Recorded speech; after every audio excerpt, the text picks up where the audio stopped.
বিসমিল্লাহির রহমানির রহিম। আসসালামু আলাইকুম। আশা করি সবাই ভালো আছেন। প্রাণী বৈচিত্র্য 2 সম্পর্কিত আজকের এই প্রথম এপিসোডে আপনাদের সবাইকে স্বাগতম। আজকের এই লেকচার থেকে আমি বেশ কয়েকটি ধারাবাহিক লেকচারে প্রাণী বৈচিত্র্য 2 এর মধ্যে এর আওতাভুক্ত বিভিন্ন ধরনের প্রাণীদের ক্লাসিফিকেশন এবং প্রাণীদের বিভিন্ন অঙ্গ সংস্থান এই বিষয়গুলো নিয়ে বিভিন্ন ধরনের লেকচার আমি তৈরি করব।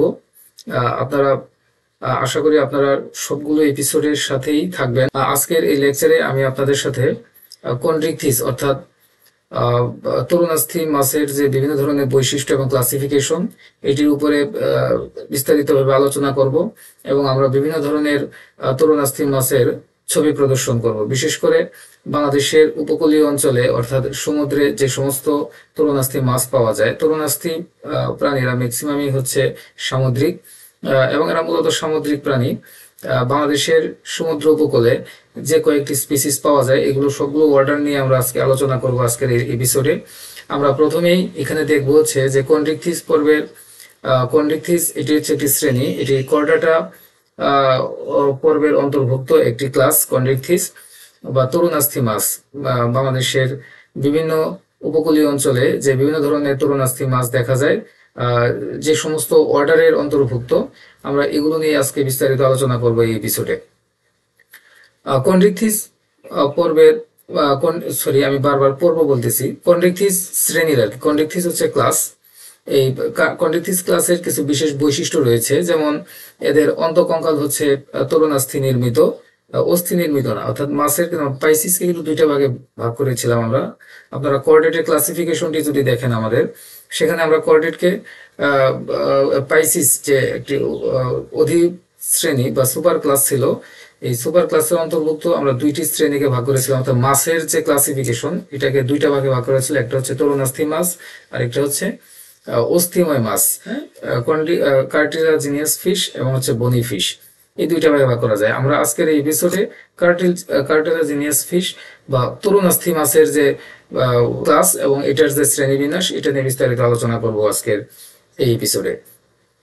আচ্ছা, কন্ড্রিকথিস বা এটাকে অর্থাৎ কার্টিলাজিনিয়াস যে ফিশগুলো রয়েছে অর্থাৎ তরুণাস্থি যে মাছগুলো রয়েছে এরা সবই হচ্ছে কন্ড্রিকথিস শ্রেণীর অন্তর্ভুক্ত।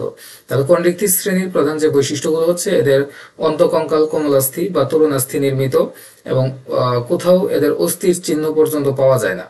ঠিক আছে, পুরো মাছটি হচ্ছে তরুণাস্থি নির্মিত, অর্থাৎ এদের শরীরে কোনো বন নাই, অর্থাৎ অস্থি নাই, সবগুলোই মানে পুরোটাই হচ্ছে তরুণাস্থি নির্মিত। এদের দাঁত এবং কোনো কোনো ক্ষেত্রে এদের কশেরুকাও বিদ্যমান থাকে। কশেরুকার ক্যালসিয়াম লবণ সহযোগে শক্ত হয়ে ক্যালসিফাইড কার্টিলেজ গঠন করে, অর্থাৎ এখানেও বনের কোনো চিহ্ন সেখানে পাওয়া যায় না। কিন্তু ক্যালসিফাইড অস্থির মতো, অস্থি যেরকম শক্ত হয় ক্যালসিফাইডটা, ওই ক্যালসিফাইডটা অস্থির মতো এত শক্ত হয় না, নরম থাকে আর কি। এই কারণে এদেরকে তরুণাস্থি মাছ বলা হয়। এদের পুরো অন্তঃকঙ্কালই হচ্ছে তরুণাস্থি নির্মিত। তরুণ অবস্থায় নোটোকর্ড, পরবর্তীতে এটা কোমলাস্থির দ্বারা প্রতিস্থাপিত হয়ে যায়। এদের কোনো কশেরুকায় পশুকা থাকে না, যেটা অস্থির মতো নয়। সাধারণত অস্থির যে প্রধান উপাদান সেটা হচ্ছে ক্যালসিয়াম কার্বনেট, এই বিষয়গুলোই থাকে। কিন্তু এদের যদিও ওই যে দাঁত এবং কোনো কোনো ক্ষেত্রে আমি যেটা বলেছি যে কশেরুকার যে এদের যে কশেরুকা থাকে অর্থাৎ যে পিছনে যে মেরুদণ্ড থাকে, মেরুদণ্ডের যে অস্থিগুলো থাকে এগুলোর ক্যালসিয়াম লবণ সহযোগে গঠিত হলেও এরা অস্থির মতো অতটা শক্ত হয় না। হ্যাঁ, আবার তরুণ অবস্থায় যে এদের নটকট, পরবর্তীতে আমি যেটা বলেছি যে এরা কোমলাস্থি দ্বারা প্রতিস্থাপিত হয় অর্থাৎ তরুণ আস্থি দ্বারা প্রতিস্থাপিত হয়। এদের কোনো কশেরুকায় পশুকা থাকে না। এরপরে যদি আমি উপাঙ্গের কথা বলি তরুণাস্থি মাছের, সেটা হচ্ছে এদের বক্ষ পাখনা এবং শ্রোণী পাখনা উভয়ই বিদ্যমান থাকে এবং এগুলো অনেকটা মাংসল প্রকৃতির থাকে। হ্যাঁ, আর আইসের কথা বলতে গেলে যে এদের যেমন কিছু কিছু যেমন রেইজ আছে, হ্যাঁ, যেমন ইলেকট্রিক রেইজ ব্যতীত, মানে এই মাছগুলো ব্যতীত অন্য ত্বকে প্ল্যাকয়েড আইস থাকে বা ডার্মাল ডার্মাল ডেন্টিকল দ্বারা এদের ত্বক আবৃত থাকে এবং আইসের ভিত্তি হচ্ছে এদের ছোট ছোট বেজাল প্লেট থাকে ডার্মিসের মধ্যে এবং সেখানে ত্রিমুখী কাটা, ত্রিমুখী অর্থাৎ ট্রাইডেন্ট স্পাইন ত্বক ভেদ করে এরা বাইরে বের হয়ে আসে। এদের যে ওই যে আইসের যে গঠনটা আর কি, যে প্লেকয়েড আইস দ্বারা আবৃত থাকে, এটা মনে রাখতে হবে। এবং এদের রেসপিরেটরি অর্গান যেটা আছে, যে শ্বসনাঙ্গ, এরা 5 থেকে 7 জোড়া গোলবিলীয় ফুলকা রন্ধ্র থাকে এদের। প্রজাতি ভেদে আবার বিভিন্ন হতে পারে। এই ফুলকা রন্ধ্রের সংখ্যা, এবং এটার সাহায্যে তারা শ্বসন কার্য পরিচালনা করে। প্রতিটি চোখের পিছনের দিকে এদের ক্ষুদ্র গোলাকার ছিদ্র থাকে, যেটাকে স্পাইরাকল বলে, এবং এই স্পাইরাকলগুলোই কিন্তু মেইন শ্বসন অঙ্গ হিসেবে কাজ করে থাকে এদের।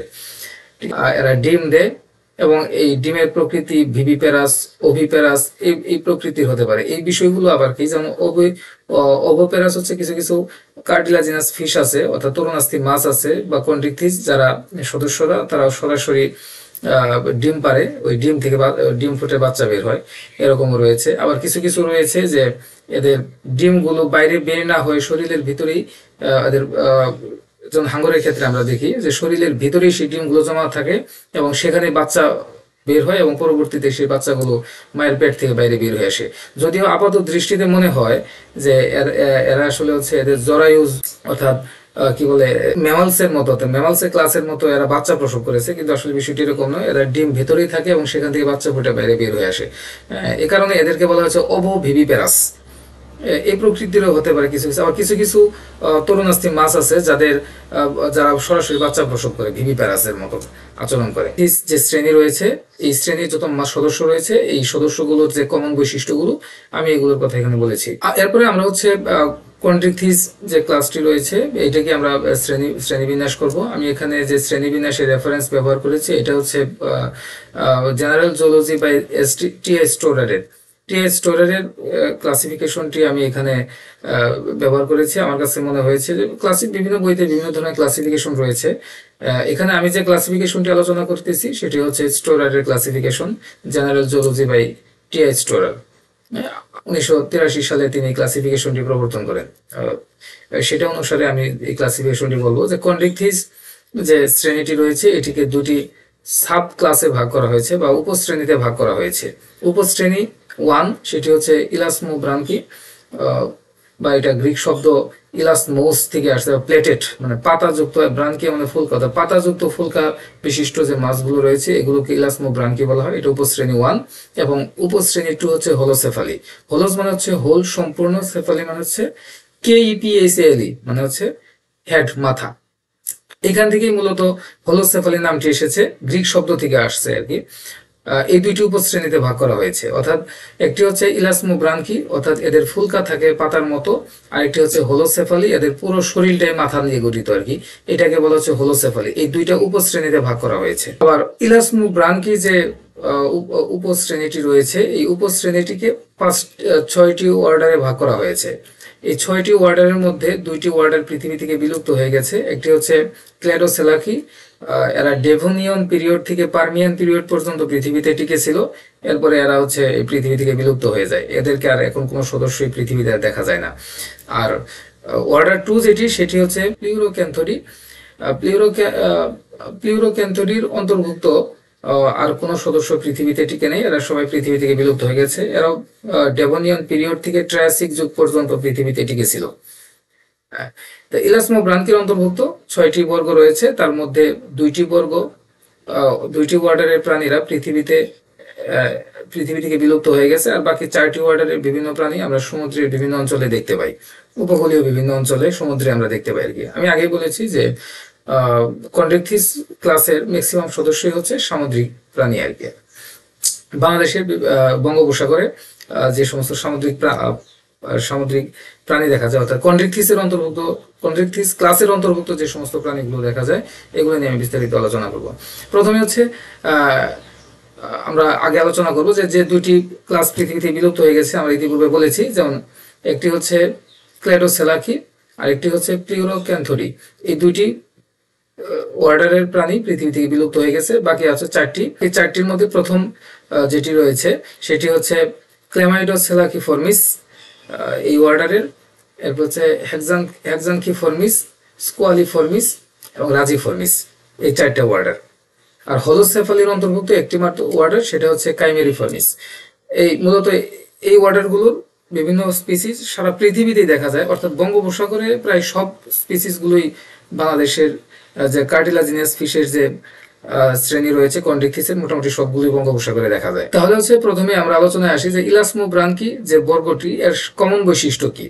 ইলাসমোব্রানকির যে প্রধান বৈশিষ্ট্য, এই উপশ্রেণীর মাছগুলোর ইলাসমোব্রাঙ্কির প্রধান বৈশিষ্ট্যের মধ্যে প্রথমত হচ্ছে এদের প্রত্যেকেই প্লেকয়েড আইস বিদ্যমান থাকবে এবং এদের মুখ ছিদ্র থাকবে হচ্ছে অর্ধচন্দ্রাকার এবং মস্তকের অগ্র অঙ্কীয় তলে অবস্থিত আর কি, অর্থাৎ এদের মুখ একদম মস্তকের একদম হচ্ছে অগ্র অঙ্কীয় তলে অবস্থান করে। আপনারা ছবি দেখতে পাচ্ছেন, এদের মুখ হচ্ছে নিচের দিকে অবস্থান করে আর কি, এবং প্রত্যেক চোখের পিছনে 5 থেকে 7 জোড়া ফুলকা রন্ধ্র থাকে। এদের চোখের পেছনে 5 থেকে 7 জোড়া ফুলকা রন্ধ্র থাকে। মস্তকের অগ্রপ্রান্তে প্রি ওরাল রোস্ট্রাম থাকে। চোয়ালে এদের অসংখ্য দাঁত থাকে। হাঙ্গরের আপনারা হাঙ্গর মাছ যেটা রয়েছে আপনারা দেখেছেন যে এদের মুখের চোয়ালে প্রচুর পরিমাণে দাঁত থাকে। এদের পুরুষ সদস্যের শ্রোণী পাখনায় ক্লাসপার থাকে। ক্লাসপার হচ্ছে একটি বিশেষ অঙ্গ যেটা একই সাথে ইউরিনারি অঙ্গ এবং হচ্ছে এটা সেক্সুয়াল অর্গান হিসেবে কাজ করে থাকে ক্লাসপার। আমরা এটি নিয়ে বিস্তারিত আলোচনা করব। অ্যানিমাল ডাইভার্সিটি পার্ট 2 এর আমরা প্রাণীদের বিভিন্ন অঙ্গ সংস্থান নিয়ে বিস্তারিত আলোচনা করব ধারাবাহিকভাবে। আজকের এই লেকচারে শুধুমাত্র কনড্রিকথিসের ক্লাসিফিকেশন নিয়ে আমি বিস্তারিত আলোচনা করব এবং কনড্রিকথিসের যে অর্ডারগুলো নিয়ে আলোচনা করব, এগুলোর বিভিন্ন মাছের স্পিসিস ছবি আমরা এখানে প্রদর্শন করব। তাহলে আমরা বলতেছিলাম হচ্ছে উপশ্রেণী 1 ইলাসমোব্রাঙ্কি এর বৈশিষ্ট্য সমূহ। এদের চোয়ালে প্রচুর পরিমাণে দাঁত থাকে। পুরুষ সদস্যের শ্রোণী পাখনায় ক্লাসপার থাকে। এদের শ্রোণী পাখনাতে ক্লাসপার থাকে। ক্লাসপার অবস্থান, ক্লাসপার কি বলেছি সেটি হচ্ছে কি, ক্লাসপার হচ্ছে যেটি একই সাথে ইউরিনারি ব্লাডার এবং হচ্ছে স্পার্ম যে ব্যাংক থাকে সেটি হিসেবে কাজ করে থাকে, দুইটি আর কি, অর্থাৎ এদের জননাঙ্গ এবং হচ্ছে ইউরিনারি ব্লাডার হিসেবে কাজ করে থাকে ক্লোয়েকা। সাধারণত নিম্ন শ্রেণী প্রাণীদের ক্ষেত্রে ক্লোয়েকা থাকে। এই ক্লোয়েকার যে ডেভেলপমেন্টাল স্টেজ, এগুলো আমরা ধীরে ধীরে বিবর্তনের মাধ্যমে কিভাবে উন্নত প্রাণীদের দেহে আরো সুন্দরভাবে এটা ডেভেলপ হয়েছে সেটা বিস্তারিত আমরা ধারাবাহিক ক্লাসগুলোতে বলবো আর কি।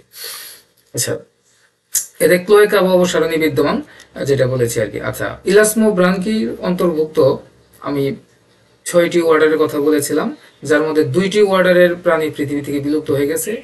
ডেভোনিয়ান থেকে ট্রায়াসিক যুগ পর্যন্ত বিভিন্ন সময়ে তারা পৃথিবীতে টিকেছিল। এরপরে এদের অস্তিত্ব পৃথিবীতে পাওয়া যায়নি, এদের জীবাশ্ম উদ্ধার করা হয়েছে। এবং যে প্রাণীগুলো অর্থাৎ ইলাসমোব্রাঙ্কির অন্তর্ভুক্ত যে ওয়ার্ডারের প্রাণীগুলো আমরা পৃথিবীতে এখনো দেখতে পাই, তার মধ্যে প্রথমে আমি বলেছি যে ক্ল্যামাইডোসেলাকিফর্মিস। যে ক্ল্যামাইডোসেলাকিফর্মিসের অন্তর্ভুক্ত এর প্রধান ওয়ার্ডারের যে প্রধান বৈশিষ্ট্য সেটি হচ্ছে এরা গভীর সমুদ্রে বসবাস করে। এরা মাংসাশী স্বভাবের হয় এবং এদের মস্তক অঞ্চলে 6 জোড়া ফুলকা রন্ধ্র থাকে। এদের ফুলকাগুলো ঝালরের ন্যায় অবস্থান করে। ঝালর আপনারা সাধারণত তিমি মাছের ক্ষেত্রে এটা শুনেছেন যে ঝালরের মতো অবস্থান, অর্থাৎ সমুদ্রের পানি থেকে এরা হচ্ছে ছাঁকনির কাজে এটি ব্যবহার করা হয়। অর্থাৎ যে পানি প্রবেশ করে এটা ছাঁকনির মতো, যে খাবারটাকে তারা হচ্ছে সেটাকে ছাঁকনির মাধ্যমে ট্র্যাপ করতে পারে, ঝালরের মতো আর কি, ফুলকা রন্ধ্র আর কি, এবং এদিক দিয়ে পানি তাদের শরীরের ভিতরে প্রবেশ করে এবং এই ফুলকাগুলো ঝালরের ন্যায় কাজ করে এবং এদের দেহ অপেক্ষাকৃত কিছুটা লম্বা থাকে, ইলংগেটেড। এদেরকে এই বর্গের অন্তর্ভুক্ত সবগুলো মাছকে বলা হয়েছে ফ্রিল শার্ক নামে পরিচিত। ক্ল্যামাইডোসেলাকাস যে স্পিসিসটি রয়েছে আপনারা এবার স্ক্রিনের ছবি দেখতে পাচ্ছেন, এটি হচ্ছে ক্ল্যামাইডোসেলাকাস, এই মাছটি রয়েছে আর কি, এই ক্ল্যামাইডোসেলাকাস বর্গের অন্তর্ভুক্ত। এছাড়াও আরো বিভিন্ন স্পিসিস রয়েছে। আমি আগেই বলেছি যে বাংলাদেশের সমুদ্র উপকূলে যে সমস্ত স্পিসিস গুলো দেখা যায় আমরা এগুলো নিয়ে একটু আলোচনা করবো আর কি। ক্ল্যামাইডোসেলাকিফর্মিসের প্রধান বৈশিষ্ট্যগুলো আশা করি আপনারা বুঝতে পেরেছেন। আচ্ছা, ক্ল্যামাইডোসেলাকিফর্মিসের পরবর্তী যে ওয়ার্ডারটি রয়েছে সেটি হচ্ছে হেক্সানকিফর্মিস।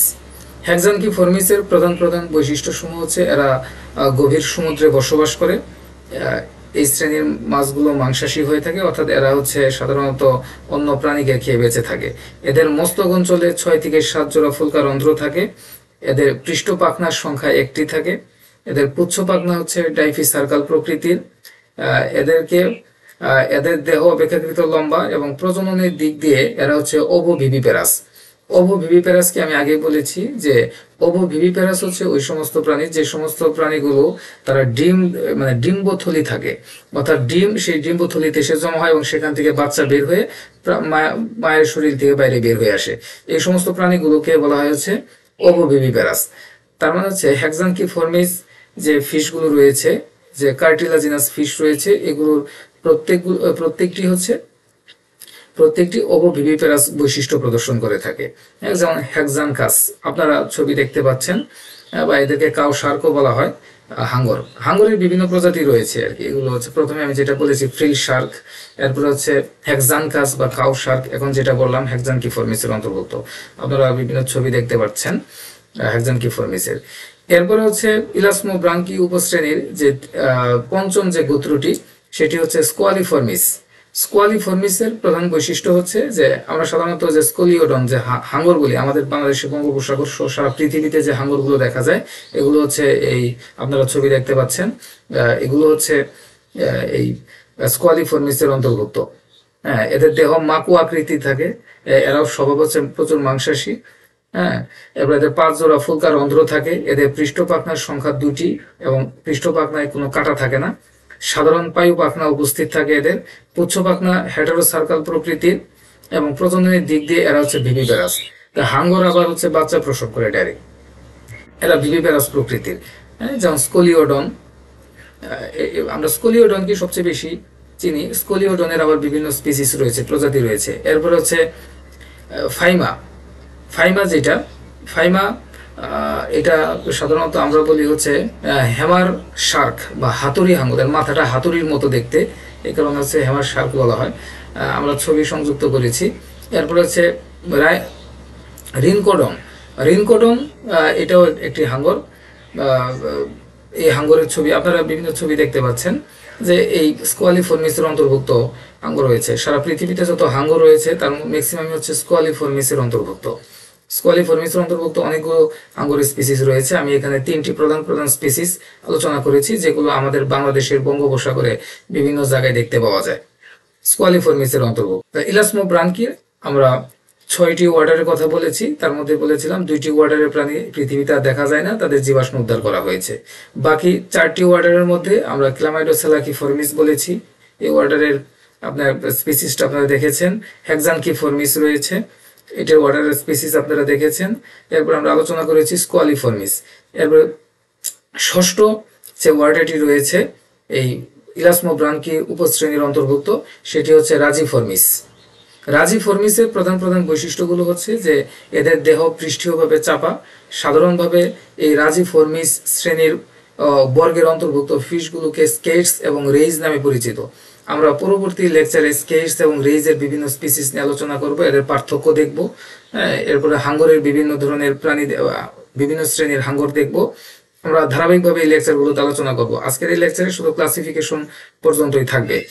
আচ্ছা, রাজিফর্মিস যে প্রধান বৈশিষ্ট্যগুলো নিয়ে আলোচনা করতেছিলাম, যে এরা সাধারণভাবে স্কেটস এবং রেইজ নামে পরিচিত। আমি আগে বলেছি এদের 5 জোড়া ফুলকা রন্ধ্র থাকে এবং এরা অঙ্কীয় তলে অবস্থান করে। ফুলকা রন্ধ্রগুলো অঙ্কীয় তলে অবস্থান করে। বাংলাদেশে কিন্তু এই স্কেটস এবং রেইজ এদেরকে আঞ্চলিকভাবে, আপনারা যে কক্সবাজার টেকনাফে যান, ফিশ ল্যান্ডিং জোনে গেলে দেখতে পারবেন যে প্রচুর স্কেটস এবং রেইজ ধরা পড়ে আর কি। এবং সেখানে এগুলোকে বলে শাপলা পাতা, আমাদের বাংলাদেশে যে স্থানীয় নাম যেটাকে বলা হয় আর কি। আপনারা স্ক্রিনের ছবি দেখতে পাচ্ছেন বিভিন্ন স্কেটস এবং রেইজের। আমরা বিভিন্ন স্পিসিস দেখাবো আর কি পরবর্তীতে। এদের বক্ষ পাখনায় সংখ্যা হচ্ছে 2টি এবং এদের মস্তক পর্যন্ত এই বক্ষ পাখনাগুলো বিস্তৃতি থাকে।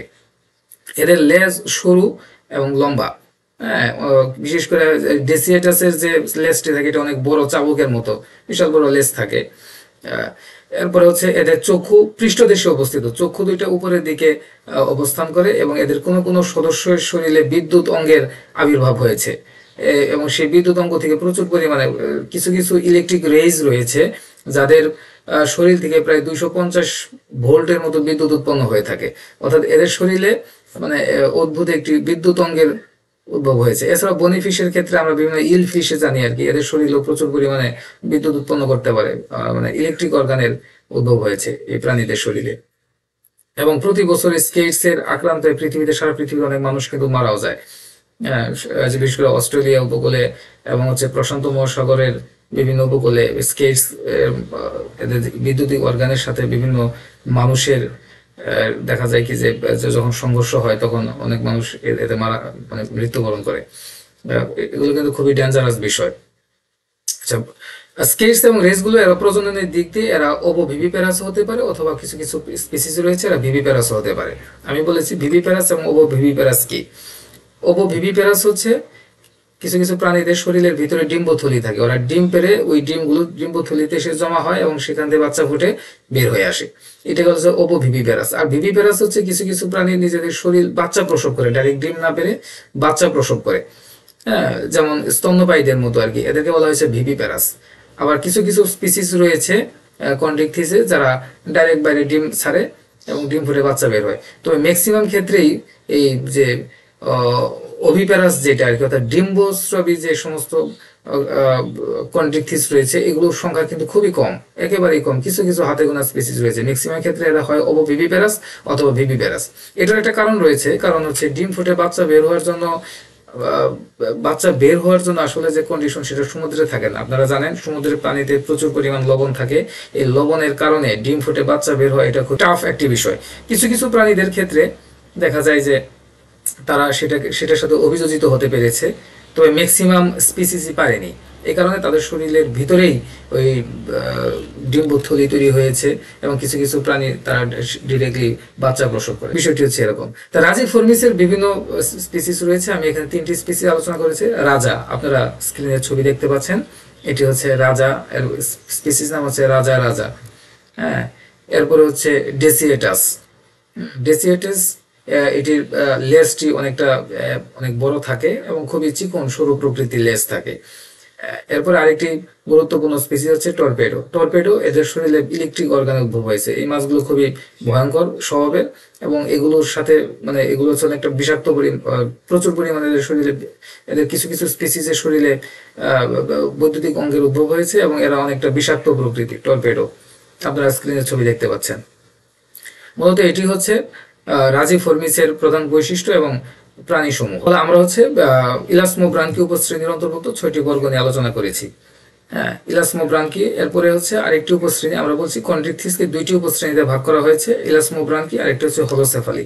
এই পর্যায়ে আমরা হোলোসেফালি নিয়ে বিস্তারিত আলোচনা করব। আমি আগেই বলেছি যে হোলোসেফালি শব্দটি গ্রিক শব্দ থেকে এসেছে।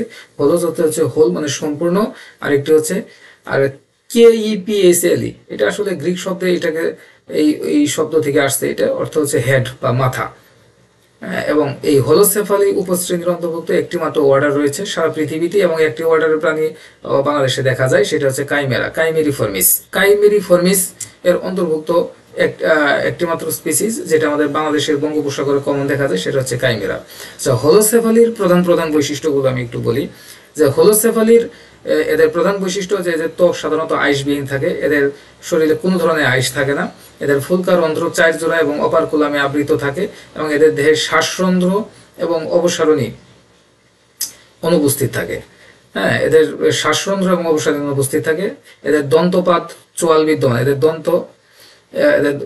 চোয়ালে দন্ত থাকে, দন্তপাত চোয়াল বিদ্যমান থাকে এবং দন্তপাতের মতো কাজ করে আর কি, দন্তপাত চোয়াল বিদ্যমান। এদের চক্ষু 2টি স্ফীত এবং মস্তকের উপর অবস্থিত। চক্ষু 2টি স্ফীত এবং মস্তকের উপর অবস্থিত। এদের একক নাসার ছিদ্র বিদ্যমান থাকে এবং এদের 17 থলি থাকে। এই মাছগুলোর শরীরে আবার 17 থলি উদ্ভব হয়েছে বনিফিশের মতো এবং এরা ডিম পারে, অর্থাৎ ওভোপ্যারাস, ডিম্বস্রবী, এরা ডিম কিন্তু আবার বাইরে ছাড়ে।